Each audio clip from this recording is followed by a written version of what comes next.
I have told several people that the title of this sermon is Freak Out.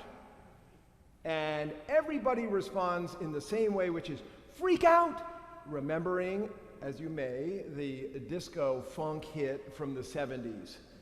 Now, I have to say that is a fantastic song, right? But that's actually not the topic of the sermon. Though I did think what an incredible homiletic challenge it would be to make freak out the topic of a sermon.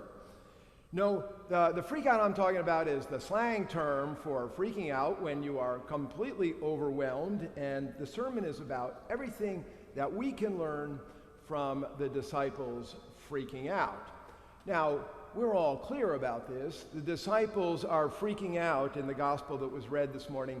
They think they're going to drown, they think they're going to die, and they are doubly indignant. They are so angry because the guy who got them into it is asleep on a cushion in the back of the boat.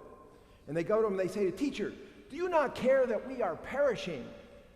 Now, I love the word perishing in that it brings with this great sense of anguish. But the truth is, I doubt they use the word perishing. I mean, think about it. You're about to die, and you're like, oh my gosh, I'm going to perish, right? I think there's a whole slew of other words that we might use instead of perish, particularly since, though this is freshwater, these are all fishermen, right? These are salty human beings. Now, Mark doesn't waste words. Remember, he cuts always to the action, and he says, he woke up and rebuked the wind and said to the sea, "Peace, be still." Then the wind ceased, and there was dead calm. Okay, in the Greek, this is like, bang, dead calm. I don't mean like it tapered off. I mean, boom, dead calm. Now, then we get to the two questions in verse 40, and the first one is, Jesus says, "Why are you so afraid?" I got a problem with this question, just saying. So, if I were in the boat, I would be like, oh, the other Peter, blurting out the wrong answer all the time, so for generations to come, billions of people could preach about what a dullard this guy was who was in the boat, right? Now, if I was in the boat, I might have said something like this: "Hey, it was your idea that we come out here to travel in the middle of the night. It's total darkness." Remember, so if you're out in a boat now on the Sound, there's running lights and things like that. There is no light, right? And then it says, a wind arose. The Greek says, like a tornado.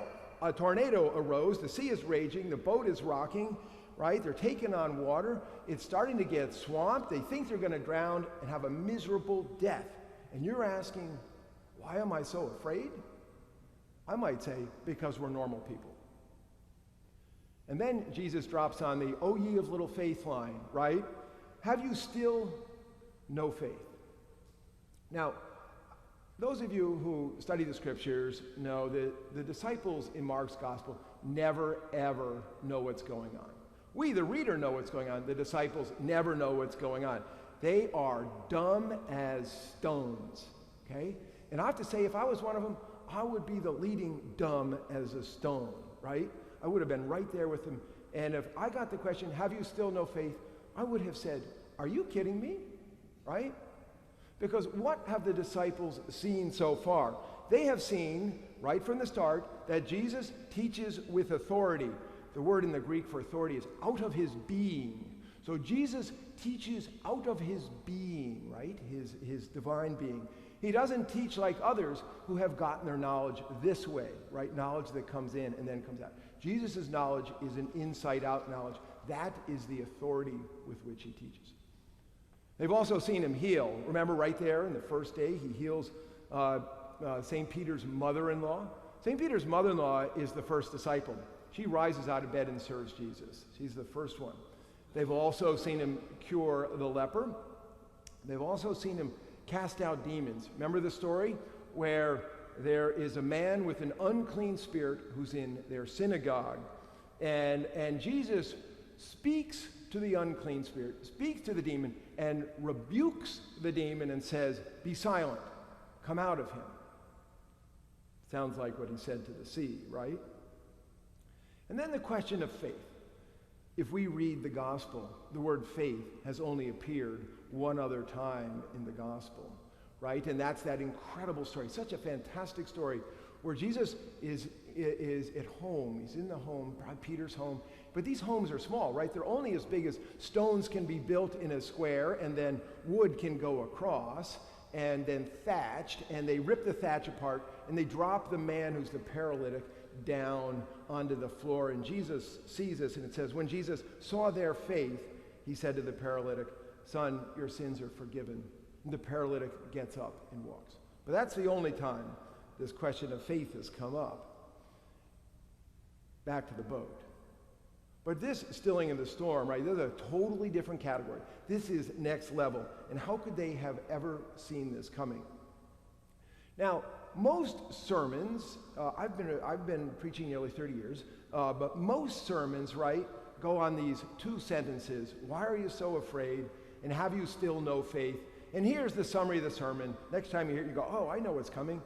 If I just have enough faith, I will not be afraid, and Jesus will still the storms of my life. Yeah, maybe, right? But that's not what this sermon is about, right?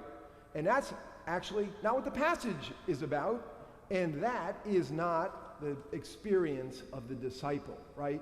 The passage, and therefore this sermon, is not about us, right? It's about Jesus, right? It's not about the storms of our life. It's about the identity of Jesus. And as I said at the beginning, we learn about this identity by the way that the disciples freak out. We learn about this through their fears, and in particular, how the fears are described in the original Greek. Okay, so the first word for fear, when Jesus says, "Why are you so afraid? Why are you so deloi?" This word talks about cowardice. It talks about being fearful. It talks about lack of courage, which is how these guys and gals felt when they thought the boat was going to go down. Right? They're fearing the storm. They're fearing their death.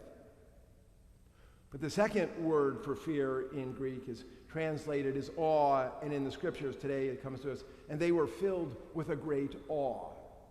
Now this is the word that's actually the key to the whole passage, and that word connotes intimidation and reverence, right? And so here's the big deal that no one ever tells you, right? The big deal is that after the stilling of the storm, the disciples are not at peace. Right? The stilling of the storm does not calm their fears. The stilling of the storm does not stop them from freaking out. In fact, they are more freaked out after Jesus stills the storm. They have a greater fear. The Greek word, the Greek translation is, they feared a great fear. And so the King James translation kind of gets to this, where it says, Jesus says, I love the ye. Why are ye so fearful? Right? Why are you so fearful? That's fear of the storm. And then he says, and then it says, and they feared exceedingly, right? This is the fear they have that comes after Jesus stills the storm. So it moves from fear to exceeding fear. It moves from fear of the storm to fear of the stilling of the storm. It moves from the fear of death and the fear of water to the fear of God. What the disciples are experiencing is a holy fear, right? They fear the revelation that has just happened, right? This is the fear of a theophany. A theophany is a manifestation of God. And if you look at how people react to these manifestations, right? With fear and wonder and worship and humility all mixed together. And when that theophany reveals the godliness of Jesus, we call that an epiphany, right? And so when we think about what happens in the boat, we should think of Moses at the burning bush. We should think of Elijah on that mountainside in the still small voice. We should think of Zechariah in the temple, right? When he doesn't believe what's happening and the angel silences him. We should think of the shepherds in the field. Those of you who have been to Shepherd's Field in Bethlehem, remember that under the altar in the chapel, the altar is held up by 4 shepherds, and they are cowering. They're holding up the altar too, but they are cowering at the myriad of angels in the heavens. We should be thinking of Peter and James and John at the Transfiguration, and we should especially be thinking about the disciples' reaction at the end of John's Gospel when the resurrected Christ is on the beach cooking them breakfast, right? And what does it say? It says the disciples were there, but none dared speak, for they knew who it was. So then at the end, we get this question. Who then is this, that even the wind and the sea obey him? That is the question. That's the big question, right? Who then is this? And St. Mark, our patron saint, like any good teacher, gives us the answer in the first sentence. Mark's gospel begins, the beginning of the good news of Jesus Christ, the Son of God. Or it could be translated, the beginning of the gospel of Jesus Christ, the Son of God. This is the answer. Who then is this? It is the Christ. He is the Son of God.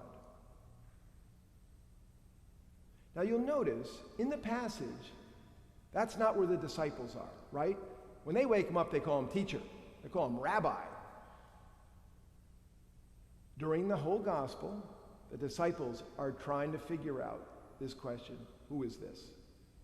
And that is what our patron saint compiled that gospel for, is to answer the question, for us, who then is this? Right? We're trying to learn who Jesus is too.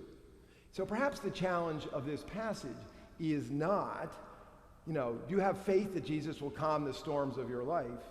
No, the challenge of this passage is, how do you think of Jesus? Is he just a teacher, a super duper teacher, or is he the Christ, and is he the Son of God? Perhaps what this passage is really about is for us to get in the boat and to be struck dumb by the holiness of Jesus. What these people are experiencing is that they're experiencing God. They're experiencing the divinity of God. And they're experiencing that as a complete and different category than what it means to be human and what is humanity. The purpose of this passage is for us to experience God. The purpose of this passage is for us to be dumb, to be stunned into silence by the absolute holiness of Jesus.